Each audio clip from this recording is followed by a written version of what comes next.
Hi everyone, welcome to another episode of my Cedar Point Recreation Park. In the last episode we looked at Cedar Point Shores, the water park around Magnum, and the campgrounds at the far end of the peninsula. Today it's finally time, you've asked for it, you've been waiting for it, we're going to put down Steel Vengeance. I've only ridden on it once, but I think it might be my new favorite. This was an interesting one to build. It's a very problematic layout as far as RCT goes. If you've looked at like aerial photos of it, you'll see that it's got a triangular layout, so lots of weird diagonals and a couple problematic inversions. I think the very last roll is on the diagonal. We've got a block break on the diagonal. Definitely a coaster that does not play well with RCT. But I gave it the old college try, came up with a layout that is pretty okay, not super thrilled with it. Still a few things on that I would like to be different, like the little turnaround under the chain lift. And the real layout, there's a bit more variation in altitude as we go between the barrel rolls, but didn't quite work out with the scale that we have here. Just spent a lot of time trying to get the track to interact with itself in the way that it's supposed to.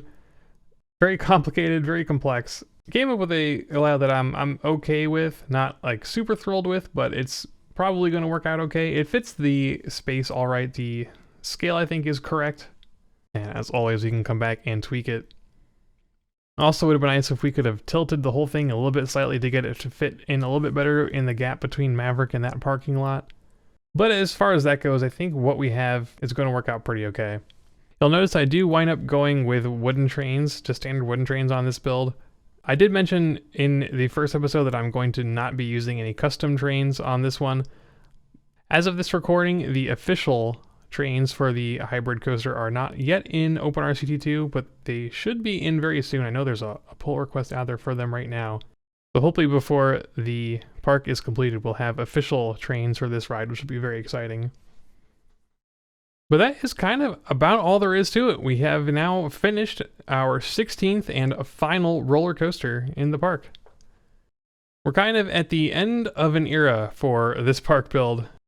So I spent the rest of the episode filling in the rest of the coastline and putting all the waters of Lake Erie in here just to get things looking a little bit nice when you zoom out. Even though it's pretty much impossible to zoom out and see the whole thing just because the park is so big. So while we're here, and since there isn't much else to talk about in this episode, now that I've finished the last coaster and we're just doing some beaches for the rest of today, I'd like to explain a little bit what my plans are for the future of this park. So I have my project split up into 8 phases, and I would say that we have now finished phase 1 with a little bit of phase 2. Phase 1 for me is the park layout, coaster layouts, path layout, and all the building placeholders. So that's what we've been doing for the last 11 episodes. So I have phase 2, which we already started today, which is the peninsula outline I'm finishing here, plus any elevation changes in the park. Now I did mention earlier that the park is pretty flat, but it isn't completely flat, and I want to add a little bit of elevation changes in here and there to keep things interesting. I did find a topological map of the park, which did show that there is maybe a like 5 to 10 foot difference between the lowest and highest points on the peninsula. And it also pointed out where some of those hills are. I think the back of the park near the campgrounds is one of those points. So before we add any more flat rides or buildings, I want to finalize the terrain even more so. That way we won't be having to destroy and rebuild buildings or rides any more than we have to. Stage 3 is going to be the rest of the flat rides. We've done 2 of them so far, the front carousel and one of the rides in Kitty Kingdom. And by my count, there are about 45 flat rides, give or take, in the entire park. And that sounds like a lot, and it is a lot.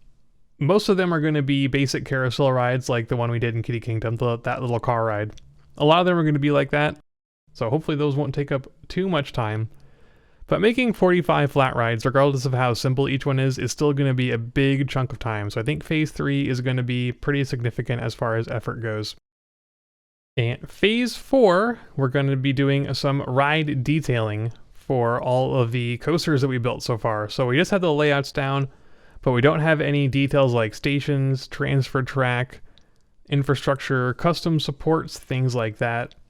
That will be phase 4. That's also going to be probably a pretty hefty length, considering that I do want to be pretty diligent about detailing all these coasters. They're one of the most important parts of the park. I want to make sure they look nice.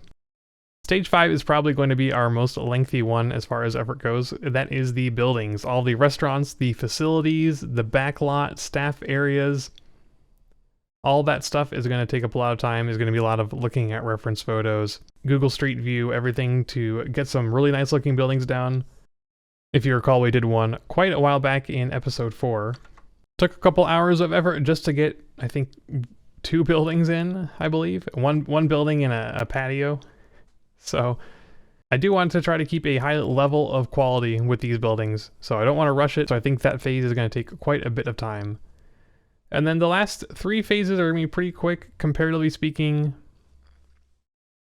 Phase 6 I have set for foliage, anything non-building related.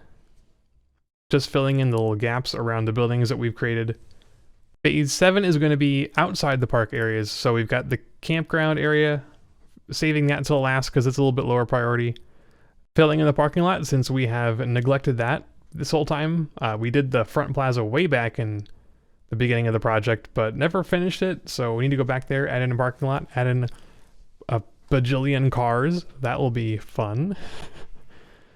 Decorate any beach that we haven't decorated yet, clean up the water areas, maybe flatten out some of the lake bed, that sort of thing. Not going to get too crazy with detailing the lake because it's not a focal point anyway, but still probably needs a little bit of love. And then phase 8 is just going to be clean up, fine details, anything else that we missed the first 7 phases, maybe adding some extra technical things like underground pathing, which I mentioned a while ago, if we are having issues with guest pathing. It's really hard to give any sort of estimate on how long any of this is going to take, but I'm guessing right now, based on how long it took us to finish phase 1, that we're probably looking at about a 180 to 200 hour build, somewhere in the vicinity of maybe 80 episodes of this, assuming that I stick with this format through the whole thing. Who knows if that'll actually happen? There might not be as much to talk about when we get to some of the later phases, but that all depends on lots of different things. I've been pretty fortunate lately to have enough free time to crank out a few episodes a week, but you know, life gets in the way.